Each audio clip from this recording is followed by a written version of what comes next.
I decided on December 8th, last Sunday, to honor two people in Lebanese history that didn't know each other, lived in different times, had very different politics, and probably different identities too, in how they identified as being Lebanese.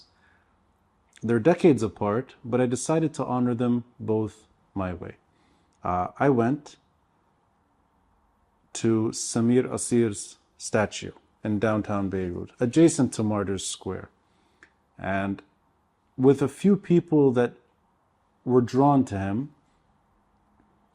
just acknowledging that somebody like him was a threat to the Syrian regime. A left-wing French writer who was proficient in Arabic, wrote for a Lebanese Arabic newspaper, An-Nahar, lived in Ashrafiyeh in the east part of Beirut, but probably felt more at home in West Beirut among the socialists and communists and whatever you want to call them. A cosmopolitan man who was Syrian and Palestinian and Lebanese and French. That was a threat to the Syrian regime, an intellect, a journalist, a historian, a writer, and a professor, university professor. That's the kind of person I'm most drawn to, and that kind of person gets killed. On the completely other side, I decided to go and pay tribute to Bashir Jmeir, who I don't have much in common with. I never took up arms. I'm 11 years older, or roughly 10 years older than Bashir Jmeir when he became president-elect. The man turned to violence at a very young age. The man spoke a sectarian language that doesn't really resonate with me. But he also defined an era for a community in Lebanon that was fighting, on their terms, Syria's influence in this country. And he turned down his weapons, he let go of weapons and sought politics. And soon thereafter was killed by the same regime. The Syrian regime can target both a left-wing intellect and a right-wing nationalist. And the truth is, at this moment, both are celebrating. So I wanted to celebrate with them. On that journey, later in life, my father also was killed. But I wanted to be sure that I would see other people that paid a familiar price and how they were reacting to the occasion. Real joy. That's how messed up the Syrian regime was. It can bring left and right together in Lebanon. Very nice. Why do you think your father was a target? Going back to a different chapter, which is Lebanon's post-Syrian occupation journey. Every single institution that posed a threat to whether it's Hezbollah in Lebanon or Iranian leverage in Lebanon, or for that matter, the Assad regime's survivability, was eliminated. My father is one of many, but the intelligentsia paid a price too. And just to give you an example of a Syrian Lebanese figure who was killed in June 2005, that's Samir Asir. You can go to intelligence officials too. There are two. One that helped the Special Tribunal for Lebanon's conclusions is data collection, Wissam Eid. Add to that, a brigadier general, Wissam al-Hassan, in 2012. And of course there are others too, from politicians, and these are not lightweights in Lebanese history. It's now taken for granted. But prior to his assassination, Rafiq Hariri was unthinkable in terms of getting killed in Lebanon. And then, of course, you get into more recent intelligentsia like Lokman Slim. In that story, you also have diplomats like my father, and all of them were systematically eliminated. But this ended, and it ended with a victory, if you will, by one side, which is Syria and Iran's security needs in the region. It's only until the last few days that we've seen the Syrian regime exit Syria, and it's only really the last few months we've seen Hezbollah's control decline in Lebanon. Why do you think they needed to eliminate them? Like, what's the signature of such a way of doing, eliminating this way? Like, you think, were they that dangerous for these proxies? Is it a signal for the whole country to stay just in a way and not to try to be free? Or I think the answer is quite simple. It's not a political dispute. Political disputes can be solved through politics. Elections can resolve most political problems, and then you can try again if you have a better approach at gaining favor. This is not politics, this is war. And one side's victory cannot be delivered through politics. It's delivered through violence. It's impossible for me to see that kind of hijacking of a country happening without violence. And I think violence is a prerequisite to not only perverting Lebanon, but also to destroying Syria. And we've seen the type of violence the Syrian regime applied to its own people, applied to Palestinians in Syria, applied to Lebanese in Lebanon, applied to Lebanese prisoners that are only recently fleeing Syrian prisons after perhaps 4 decades. Violence keeps these kinds of regimes going. Violence allows sub-state militia to continue. Politics would defeat those groups, but politics was defeated in Lebanon long ago.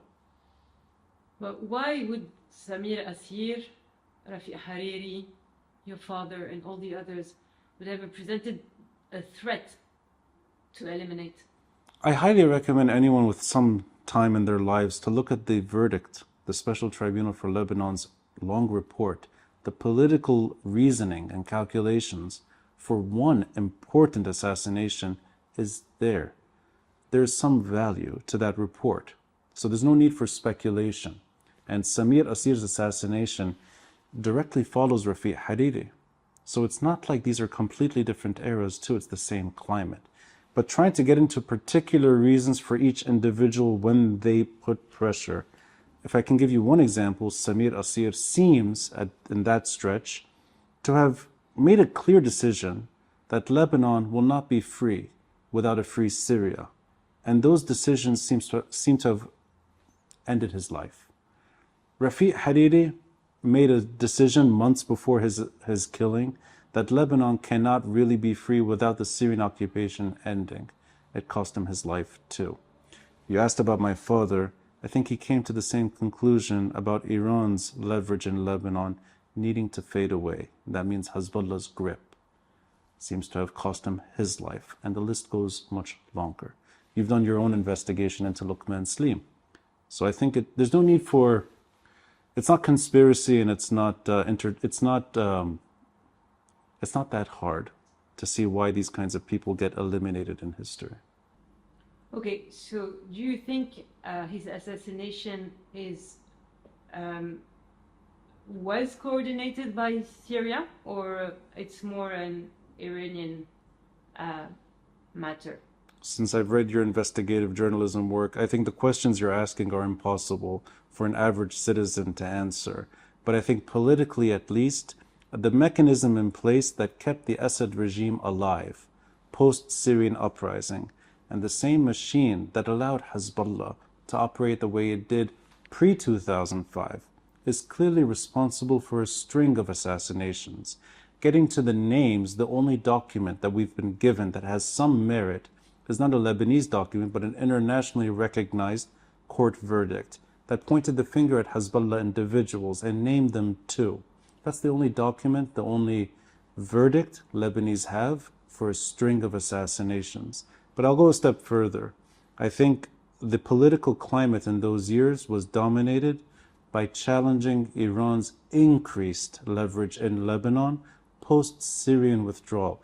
It doesn't mean Syrian intelligence had completely left Lebanon, and it doesn't mean Syrian influence was completely over either.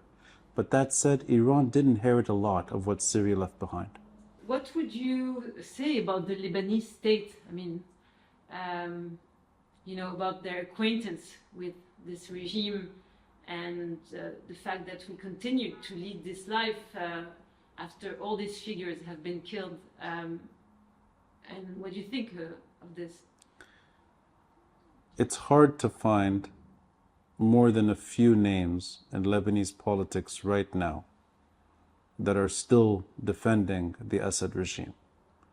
It shows you just how unpopular it was, not only among its opponents, but among its allies, that this regime seems to have ended without any real friends.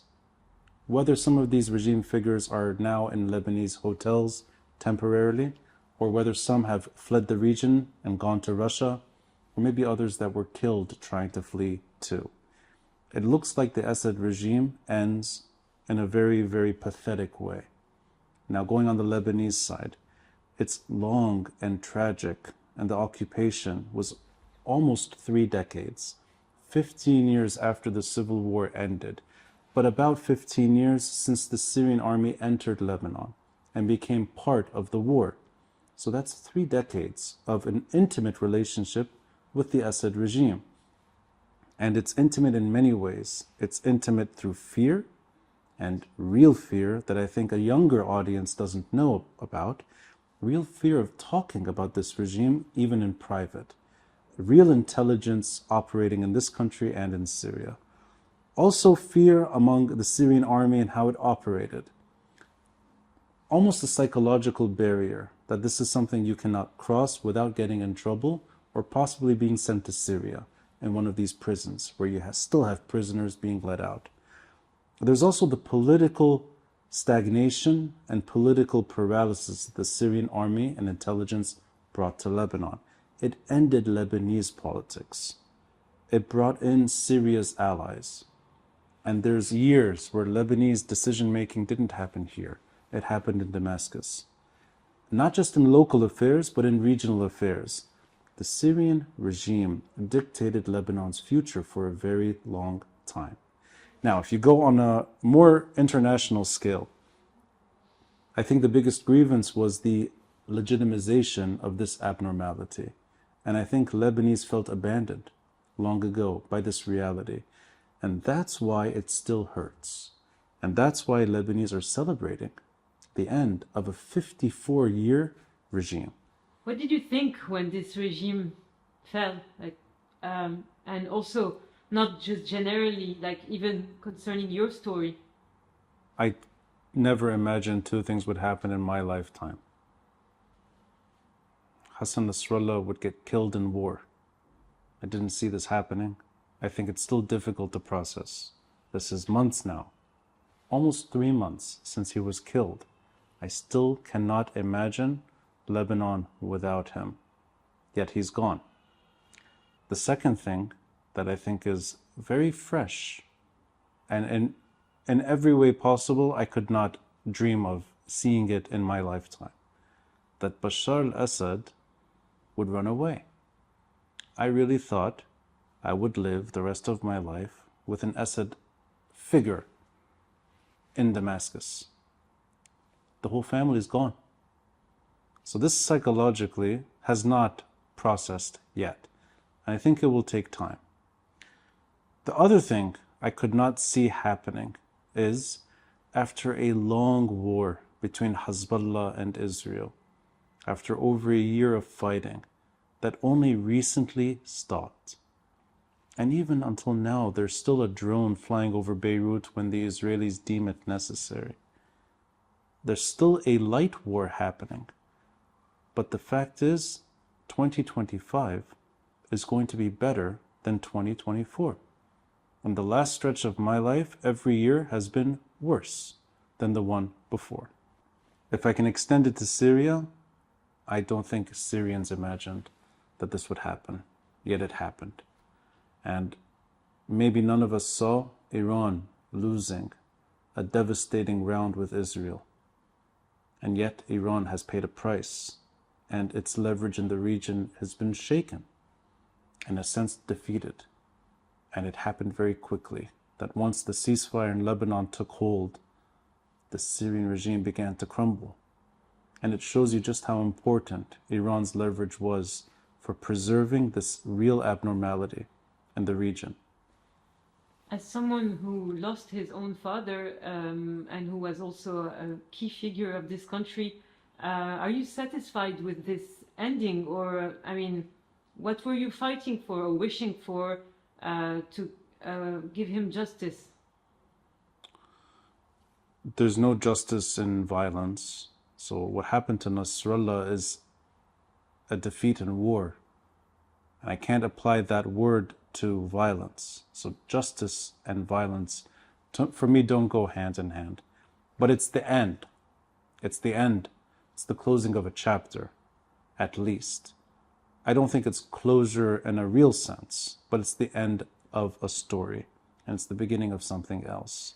When it comes to the Assad regime,